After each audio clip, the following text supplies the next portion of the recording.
कहानी की शुरुआत रात के समय से होती है। एक लड़की फोन पर बात कर रही होती है, तभी उसे एक टैक्सी नजर आती है। वह जल्दी से टैक्सी तक पहुंचने की कोशिश करती है, लेकिन उससे पहले ही कोई दूसरा व्यक्ति उसमें बैठ जाता है। टैक्सी न मिलने से दुखी होकर वह अकेले एक सुनसान सड़क पर चलना शुरू कर देती है। तभी एक वैन धीरे धीरे उसके पास आकर रुक जाती है, जिसकी खिड़की पहले से खुली होती है। वैन में बैठा आदमी, जिसका नाम डोस्की है, लड़की को लिफ्ट देने की पेशकश करता है। लड़की साफ साफ मना करती है और कहती है कि वह किसी अजनबी की गाड़ी में नहीं जाएगी, जिसे डोस्की नाराज हो जाता है। वह वैन से बाहर आता है और पीछे का दरवाजा खोल देता है। लड़की डरकर जल्दी दूर चली जाती है, मगर कुछ दूर जाकर देखती है कि वैन का पिछला दरवाजा अब भी खुला है। उसे अंदर से किसी की हल्की आवाज आती है जो मदद मांग रही होती है। परेशान होकर वह फिर से वैन के पास जाती है और अंदर झांकती है। उसे अंदर एक व्यक्ति नजर आता है जो बुरी तरह घायल होता है। तभी डोस्की वैन के दूसरी ओर से अचानक सामने आ जाता है। अब उसने अपने चेहरे पर मुखौटा लगा लिया था। वह लड़की को जबरदस्ती वैन में खींच लेता है और अंदर आते ही निर्दयता से उसकी हत्या कर देता है।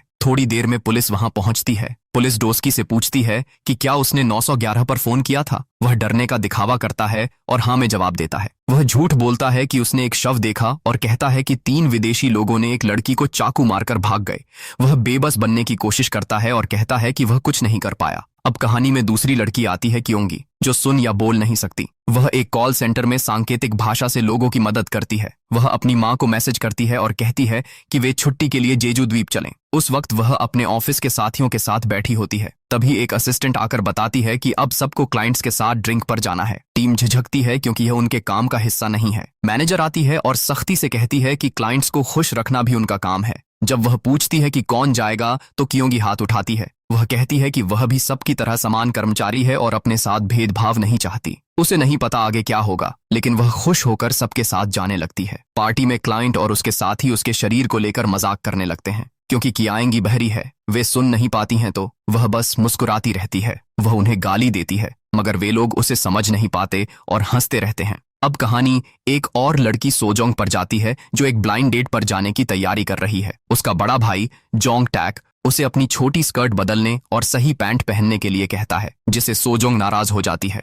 थोड़ी बहस के बाद वह दूसरी शॉर्ट्स पहन लेती है। फिर भी उसका भाई कहता है कि वह रात 9 बजे तक वापस आ जाए। भाई अपने मर चुके माता पिता की तस्वीर से बात करते हुए कहता है कि उनकी बेटी बहुत जिद्दी हो गई है। सोजंग कहती है कि वह 12 बजे लौटेगी, उससे पहले नहीं। वह सफेद हील्स पहनकर खुशी खुशी चली जाती है। दूसरी तरफ कियोंगी की मां को उसकी तनख्वाह मिलती है और वह बहुत खुश होती है। वह खुशी में कहती है कि अब वे जेजू द्वीप जाएंगे। उधर सोजोंग अपने भाई के मैसेज का जवाब देना बंद कर देती है, जिससे वह परेशान होने लगता है। उसका दोस्त मजाक में कहता है कि शायद वो अपनी डेट में व्यस्त है। यह सुनकर उसका भाई और घबरा जाता है। जैसे ही कियोंग अपने सहकर्मियों को छोड़ने के बाद अपनी मां के आने का इंतजार करती है, वह अपनी कार में एक अलर्ट देखती है। उसे महसूस होता है कि कोई पीछे से तेजी से आ रहा है। उसकी मां बहुत खुश होकर जल्दी जल्दी उसकी ओर आ रही होती है। वह अपनी मां को इशारे से समझाती है कि धीरे आओ और ध्यान से चले। उसकी मां, जो बहरी भी है, इसलिए कुछ भी नहीं सुन पा रही थी।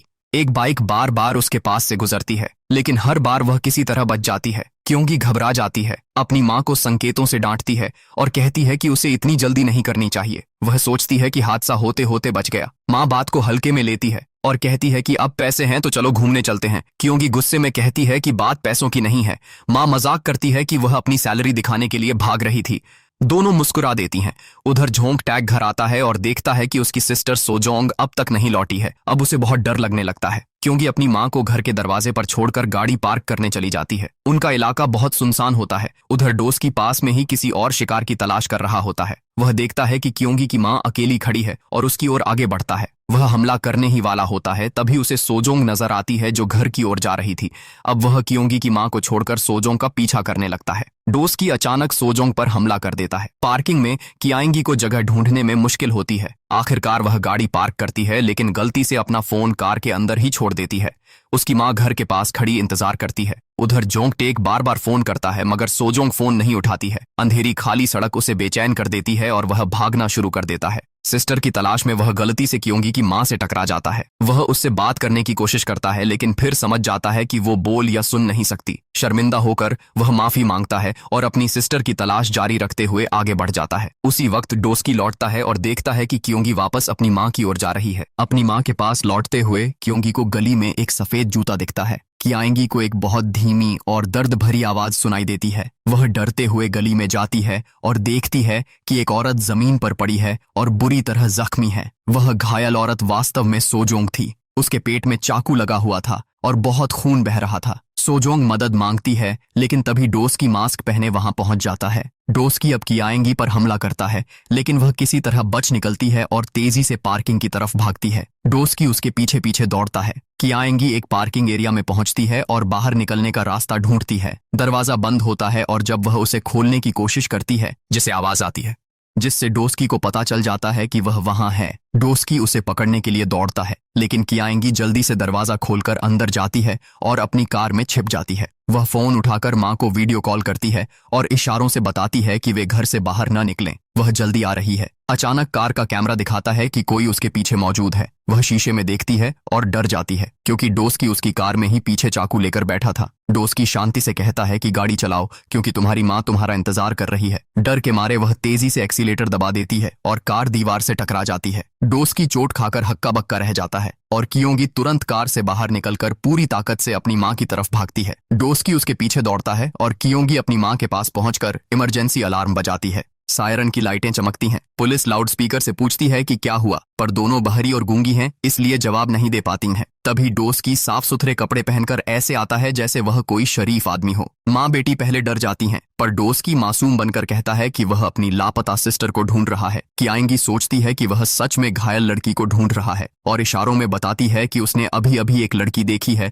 जो उसकी बहन के वर्णन से मेल खाती है कि सफेद हील्स वाली महिला घायल है और जिस पर एक नकाबपोश आदमी ने हमला किया था। डोस्की चिंता होने का नाटक करता है और पूछता है कि वह लड़की कहाँ है। कियांगी हाथ से दिशा बताती है कि लड़की उस तरफ थी। डोस्की उससे कहता है कि वह साथ चले ताकि वह उसे ठीक जगह दिखा सके। उसकी माँ डरती है, पर कियांगी कहती है कि उन्हें घायल लड़की की मदद करनी चाहिए। उसकी माँ मान जाती है और वे उसके पीछे पीछे चलते हैं, इस बात से अनजान कि वे उसके जाल में फंस रहे हैं। तभी पास में एक पुलिस की गाड़ी आकर रुकती है, जिसे डोस्की की योजना बिगड़ने लगती है। कियांगी इशारों से पुलिस को बताने की कोशिश करती है, पर पुलिस कहती है कि वे उसको जगह देख चुके हैं, वहां कुछ नहीं मिला। कियांगी बार बार कहती है कि उसने सच में घायल लड़की को देखा था। शायद पुलिस से गलती हुई है। पुलिस कैमरा देखती है, लेकिन कुछ नहीं दिखता, क्योंकि कुछ लड़कों ने चुपके से स्मोक करने के लिए कैमरा घुमा दिया था। कियांगी बहुत कोशिश करती है इशारों से बताने की, पर पुलिस उसे नहीं समझ पाती है। बाद में कियांगी, उसकी माँ और डोस्की लिफ्ट से नीचे उतरते हैं। माँ को डोस्की पर शक होता है,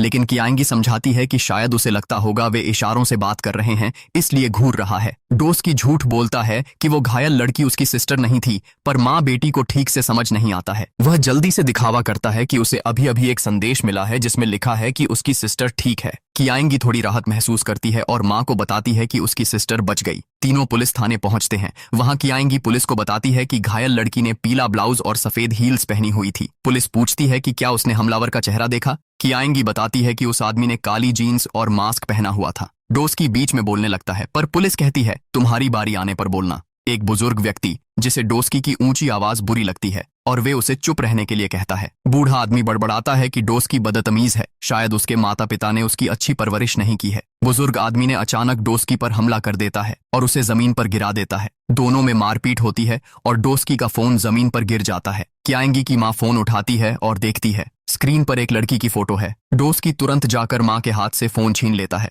पुलिस बुजुर्ग आदमी को शांत कराने के लिए कमरे से बाहर भेज देती है। माँ को अब पूरा यकीन हो जाता है कि डोस्की कुछ गलत कर रहा है। डोस्की समझ जाता है कि माँ को शक हो गया है, इसलिए वह फिर से अच्छा आदमी बनने का नाटक करने लगता है, पर असलियत में वह कियांगी की डिटेल्स देखना चाहता है ताकि बाद में उसे भी मार सके। माँ इशारों में कहती है, यह आदमी ठीक नहीं है। माँ इशारों से बताती है, पहले उसके पास काला फोन था, अब सफेद है, और उस फोन की स्क्रीन पर एक छोटी लड़की की फोटो है जो शायद उसी की अगली शिकार हो सकती है। कियांगी समझ जाती है कि मामला बहुत गड़बड़ है। माँ बेटी दोनों डर जाती हैं, पर शांत रहने की कोशिश करती हैं ताकि डोस्की को शक न हो। डोस्की समझ जाता है कि वे कुछ गड़बड़ भांप चुकी हैं, इसलिए वह उन्हें शक भरी नजरों से देखने लगता है। वह मन में सोचता है कि अब इन दोनों को भी खत्म करना जरूरी है। जब डोस्की उनसे पूछता है कि वे क्या बात कर रहे थे, तो कियांगी जल्दी से इशारों में बात बदल देती है ताकि वो समझ न पाए। वह जवाब स्वीकार करने का नाटक करता है, लेकिन धीरे धीरे उसकी माँ की ओर बढ़ने लगता है। माहौल में डर और बेचैनी फैल जाती है। उसी समय स्टेशन के दरवाजे खुलते हैं और जोंग टैक अंदर आता है।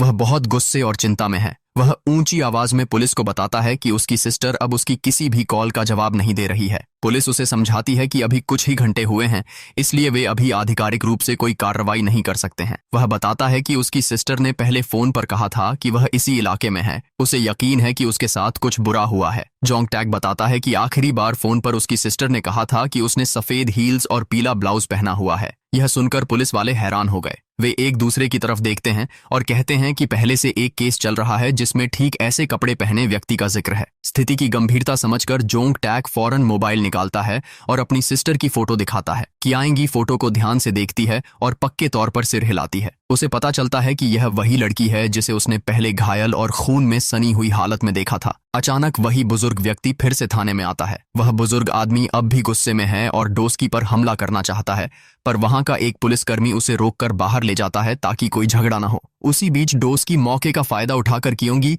की मां के पीछे जाता है। वह झुककर धीरे से धमकी देता है कि अगर उसने कुछ कहा तो वह उसकी बेटी को मार देगा। इसी बीच कियांगी जोंग टैक को सब कुछ बता रही है जो उसने अब तक देखा या जाना था। इसी दौरान डोस्की अपना बैग खोलकर चाकू निकालता है और जोंग टैक की तरफ बढ़ता है। जैसे ही वह हमला करता है, जोंग टैक तुरंत उसे रोक देता है। पुलिस स्टेशन के बीच में दोनों में जबरदस्त और डरावनी लड़ाई शुरू हो जाती है। जोंग टैक चिल्लाता है कि यही वह आदमी है जिसने उसकी सिस्टर पर हमला किया था। गुस्से में पागल होकर जोंग टैक पूछता है, उसकी सिस्टर कहाँ है? डोस्की हंसता है और कहता है कि उसकी सिस्टर अब मरने वाली है। यह सुनकर जोंग टैक का गुस्सा फूट पड़ता है और वह डोस्की को बुरी तरह मारता है। जोंग टैक चाकू पकड़कर उसकी गर्दन पर रखता है और चिल्लाता है कि बता, उसकी सिस्टर कहाँ है? तभी और पुलिसकर्मी वहां पहुंचते हैं। वे देखते हैं कि जोंग टैक चाकू उसकी गर्दन पर रखा हुआ है। डोस्की तुरंत अपना स्वर बदलता है और खुद को पीड़ित बताता है। वह पुलिस से कहता है कि जोंग टैक पागल हो गया है और मुझे धमकाने लगा है। वह कहता कि जोंग टैक ने मुझ पर अपनी सिस्टर का किडनैप का आरोप लगाया है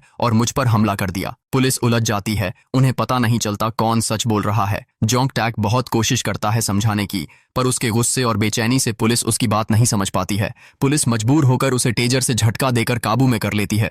जोंग टैक गिर जाता है और डोस्की इस मौके पर भाग निकलता है। बाहर कियोंगी और उसकी मां बेचैनी से खबर का इंतजार कर रही हैं। थोड़ी देर बाद डोस्की शांति से बिना किसी को नुकसान पहुंचाए बाहर निकल जाता है। वह सिगरेट जलाकर एक पुलिस वाले से बात करता है। क्योंगी की मां घबराकर पुलिस वाले से पूछती है कि आखिर चल क्या रहा है। क्योंगी को समझ आता है कि पुलिस को डोस्की की असली पहचान का कोई अंदाजा नहीं है। वह इशारों में सब बताने की कोशिश करती है, पर पुलिस उसकी साइन लैंग्वेज नहीं समझ पाती है। डोस्की के उस इलाके से गायब होने के बाद ही पुलिस को सच्चाई का पता चलता है। जोंग टैक, जो अब अपने पैरों पर खड़ा है और पुलिस को पूरी बात बताता है। अपनी गलती का एहसास होने के बाद पुलिस उससे माफी मांगती है। वे तुरंत अलर्ट जारी करते हैं और पूरी पुलिस को उसकी सिस्टर सोजोंग को खोजने पर लगा देते हैं। उधर सोजोंग वैन के अंदर बेहोश है। इधर पुलिस कहती है कि वे कियोंगी और उसकी मां को घर छोड़ देंगे ताकि वे सुरक्षित रहें। घर पहुंचने के बाद जोंग टैक फिर निकल पड़ता है। इस बार अपनी सिस्टर को बचाने की ठान कर निकलता है। कियोंगी की मां उसे चाय देकर समझाने की कोशिश करती है कि सब ठीक हो जाएगा।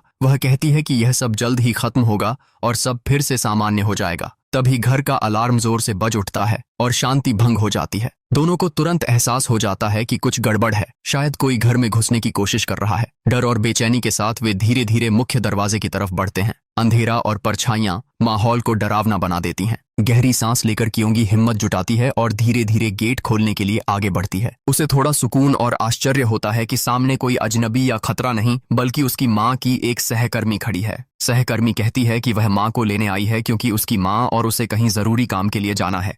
वह बताती है कि आसपास का इलाका अब सुरक्षित नहीं रहा क्योंकि कई लोग अपने घर छोड़कर चले गए हैं और मोहल्ला सुनसान हो गया है। अब कियांगी घर में बिल्कुल अकेली रह जाती है। तभी डोस्की जबरदस्ती घर में घुस आता है और अलार्म के बजने की परवाह नहीं करता है। कियांगी बहुत डर और उलझन में है। उसे कुछ समझ नहीं आ रहा कि यह क्या हो रहा है। डोस्की घर में इधर उधर ढूंढता और ध्यान से देखता रहता है, जबकि कियांगी चुपचाप अपने कपड़े बदलने की कोशिश करती है और उसे लगता है कि डर और भी गहराता जा रहा है। लगातार अलार्म की आवाज माहौल को और ज्यादा बेचैन बना देती है, मगर कियांगी सुन नहीं सकती, इसलिए वह शोर से प्रभावित नहीं होती है और खुद को शांत रखती है। अचानक कियांगी नोटिस करती है कि अलार्म लगातार बज रहा है और उसे एहसास होता है कि शायद कोई घर के अंदर है। वह डर कर घर के कोनों में देखती है, पर कोई नहीं दिखता है।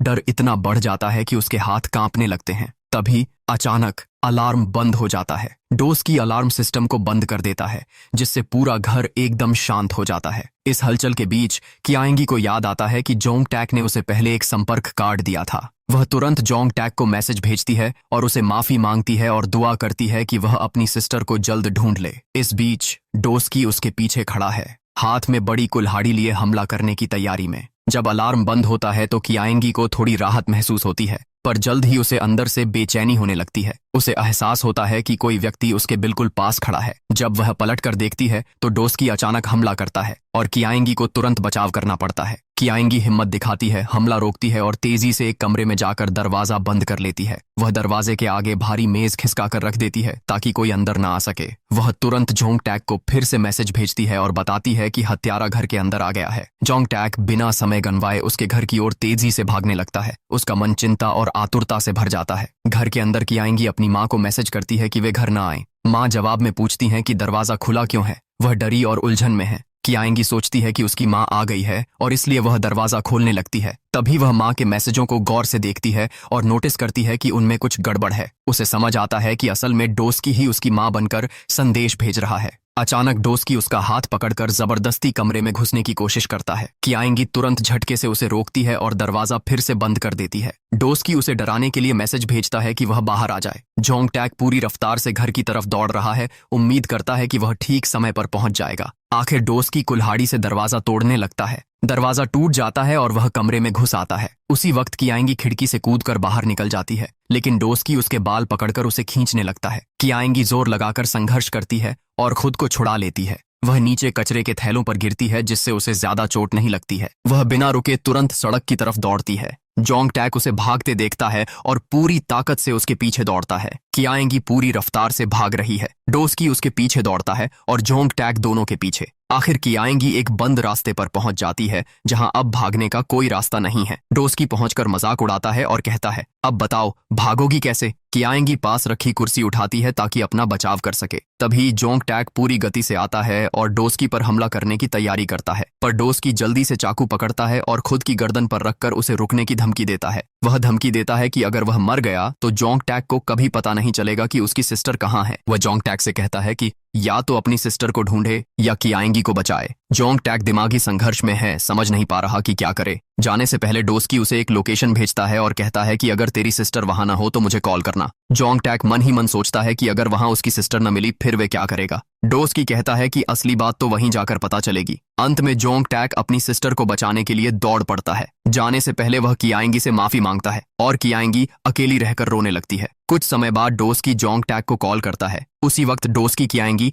पर हमला करने वाला होता है। जोंग टैक फोन पर कहता है कि उसकी सिस्टर यहाँ नहीं है। डोस्की कहता है कि फिर से ध्यान से देखो और फिर बताता है कि कियांगी की माँ अभी आने वाली है। डोस्की क्रूरता से कहता है कि उसकी माँ को बोल देना, उसकी बेटी अब मर चुकी है। थोड़ी देर बाद कियांगी की माँ उस जगह पर पहुंचती है और तुरंत सारी स्थिति को समझ लेती है। उसी समय कियांगी, जो अभी भी डोस्की के जाल में फंसी हुई है, जल्दी से अपनी हथेली में मिट्टी लेती है और डोस्की की आंखों में फेंक देती है। डोस्की की आंखों में मिट्टी पड़ने की वजह से कियांगी वहां से भाग जाती है। उसी वक्त कियांगी की माँ और जोंग टैक भी उसी दिशा में दौड़ते हैं, लेकिन उन्हें कियांगी नहीं मिलती है। रास्ते में कियांगी को एक युवती दिखाई देती है जो घायल सोजोंग होती है। सोजोंग कियांगी से मदद मांगती है। कियांगी सोजोंग की मदद करने की कोशिश करती है और दोनों महिलाएं घटनास्थल से गायब हो जाती हैं। कियांगी सोजोंग को एक अंधेरी घाटी में कचरे के डिब्बे के पीछे छिपा देती है और उसे 911 पर फोन करने के लिए कहती है। उसी समय डोस्की वहां पहुंच जाता है, जिससे कियांगी और सोजोंग दोनों डर जाती हैं। जब डोस्की को पता चलता है कि सोजोंग भी वहां से भाग गई है तो वह गुस्से में चाकू निकाल लेता है। कियांगी सोजोंग से कहती है कि वह अपने भाई को फोन करे। सोजोंग कहती है कि उसका भाई पास में ही मौजूद है। फिर कियांगी सोजोंग के हाथ से चाकू ले लेती है और डोस्की का ध्यान हटाने के लिए वहां से दूर चली जाती है। जैसे ही डोस्की सोजोंग के करीब पहुंचता है, कियांगी जोर से आवाजें निकालने लगती है ताकि उसका ध्यान उसकी ओर जाए। डोस्की अब कियांगी की तरफ बढ़ने लगता है। डोस्की समझ जाता है कि कियांगी सोजोंग की मदद कर रही है। वह धमकी देता है कि अगर सोजोंग बाहर नहीं आई तो वह कियांगी को मार देगा। उसी पल कियांगी चुपचाप अपने फोन का इमरजेंसी अलर्ट बंद कर देती है और पूरी तेजी से भाग निकलती है, जबकि डोस्की उसका पीछा करता है। फिर जोंग टैक कियांगी का फोन उठाता है। जोंग टैक को समझ आता है कि फोन करने वाली उसकी सिस्टर है। वह तुरंत उस स्थान की ओर दौड़ पड़ता है जहां उसकी सिस्टर ने बताया था। उधर कियांगी शहर की भीड़ भाड़ और ट्रैफिक के बीच बहुत तेजी से भाग रही है ताकि खुद को बचा सके। डोस्की लगातार उसका पीछा करता रहता है। आखिर में एम्बुलेंस और पुलिस सोजोंग को ढूंढ लेती हैं और तुरंत उसका प्राथमिक इलाज शुरू करती हैं। कियांगी की मां चिंतित होकर पूछती है कि कियांगी कहाँ है। सोजोंग बताती है कि कियांगी सिर्फ उसकी सुरक्षा के लिए शहर गई थी और अब उसे बहुत दुख और पछतावा हो रहा है। जोंग टैक और कियांगी की मां कियांगी को बचाने के लिए तुरंत शहर की तरफ दौड़ पड़ते हैं। कियांगी शहर में लोगों से पागलों की तरह मदद मांगती है और अपनी हालत समझाने की कोशिश करती है, लेकिन कोई भी उसकी बात नहीं समझता है। सभी लोग उसे एक पागल लड़की समझते हैं। डर और घबराहट में कियांगी एक चाकू निकाल लेती है और लोगों को चेतावनी देती है कि एक डोस्की नाम का आदमी उसे मारना चाहता है, लेकिन लोग उससे डरने लगते हैं क्योंकि उसके हाथ में चाकू होता है। डोस्की चालाकी से उसका भाई बनने का नाटक करता है और सबको कहता है कि कियांगी दिमागी रूप से ठीक नहीं है। जब सबका ध्यान कहीं और होता है तो कियांगी मौका देखकर भाग जाती है। डोस्की उसका पीछा करता है मगर कुछ देर बाद उसे खो देता है। थोड़ी देर बाद कुछ सैनिक आते हैं और बताते हैं कि उन्हें मालूम है कि वह अपनी सिस्टर को ढूंढ रहा है। सैनिक कियांगी को वापस डोस्की को लौटा देते हैं और बताते हैं कि उन्हें वह रास्ते में भटकती मिली थी। साथ ही वे उसका तेजधार चाकू भी उसे सौंप देते हैं। डोस्की उन सैनिकों का धन्यवाद करता है। कियांगी दुखी होकर कहती है कि शहर में कोई भी उसे समझने वाला नहीं है। कियांगी कहती है कि वह मरना नहीं चाहती है। वह चाहती है कि वह अपनी मां के साथ दुनिया घूमे, किसी अच्छे व्यक्ति से शादी करे और बच्चे पैदा करे, यानी सामान्य जीवन जिए। कियांगी इशारों से डोस्की से विनती करती है कि वह उसे न मारे, लेकिन डोस्की उसकी सांकेतिक भाषा को समझ नहीं पाता है। आखिरकार डोस्की उसे पकड़कर एक अंधेरी और सुनसान गली में घसीट कर ले जाता है। जैसे ही डोस्की उस पर हमला करने लगता है, पीछे से जोंग टैक अचानक आकर डोस्की पर हमला कर देता है। जोंग टैक और डोस्की के बीच बहुत जोरदार लड़ाई शुरू हो जाती है। जोंग टैक जल्दी ही डोस्की पर हावी हो जाता है और उसे बेहोश कर देता है। जोंग टैक कियांगी से माफी मांगता है और कियांगी उससे अपनी सिस्टर के बारे में पूछती है। जोंग टैक उसे बताता है कि उसकी सिस्टर अस्पताल में है। वह यह भी बताता है कि उसकी मां भी अस्पताल में है और वह कियांगी से मिलना चाहती है, लेकिन तभी डोस्की होश में आ जाता है और जोंग टैक के सिर पर वार करता है, जिससे वह गिर जाता है। डोस्की जमीन पर पड़े जोंग टैक को मारने लगता है। कियांगी पास पड़ा चाकू उठा लेती है। डोस्की हंसते हुए उसका मजाक उड़ाता है और पूछता है कि क्या उसे चाकू चलाना भी आता है। उसी समय जोंग टैक फिर से खड़ा हो जाता है। डोस्की कहता है कि आज किसी न किसी की मौत जरूर होगी और वह कियांगी की मां को मारने का फैसला करता है।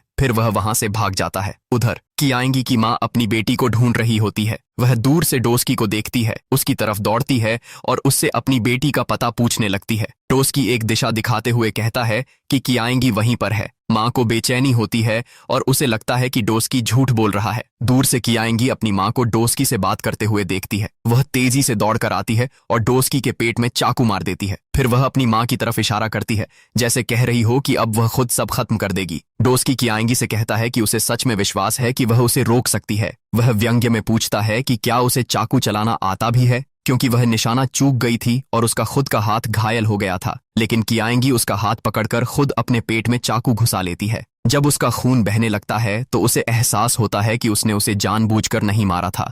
चारों ओर के लोग वहां इकट्ठा होने लगते हैं। लोग डोस्की के हाथ में चाकू देखकर समझते हैं कि उसी ने कियांगी पर हमला किया है। डोस्की सफाई देने की कोशिश करता है, लेकिन इतना घबराया और भ्रमित होता है कि ठीक से कुछ कह नहीं पाता है। उसका निर्दोष बनने का नाटक भी बेअसर रहता है। पुलिस वहां आती है और उसे चाकू नीचे रखने को कहती है, मगर वह कुछ नहीं कह पाता है। फिर अचानक डोस्की एक पुलिस वाले के चेहरे पर हमला कर देता है। जवाब में एक पुलिस वाला चेतावनी के तौर पर गोली चलाता है, लेकिन डोस्की कियांगी को देखता है और हैरान होकर पूछता है कि वह मुस्कुरा क्यों रही है। जैसे ही वह फिर से कियांगी पर हमला करने की कोशिश करता है, पुलिस उसके पैर पर गोली मार देती है। इसके बावजूद डोस्की रुकता नहीं है। वह फिर से कियांगी की तरफ बढ़ता है। कियांगी इशारों से बताती है कि ऐसे बदमाश लोगों को केवल बीच वाली उंगली दिखानी चाहिए। यह देखकर डोस्की गुस्से से पागल हो जाता है और उस पर हमला कर देता है, लेकिन पुलिस गोली चलाती है और उसे मार देती है। उसी समय जोंग टैक वहां पहुंच जाता है। वह कुछ हफ्ते बीत जाने के बाद कियांगी और उसकी मां जेजू द्वीप पर हैं। वे अब सुकून भरा और शांत समय बिता रही हैं,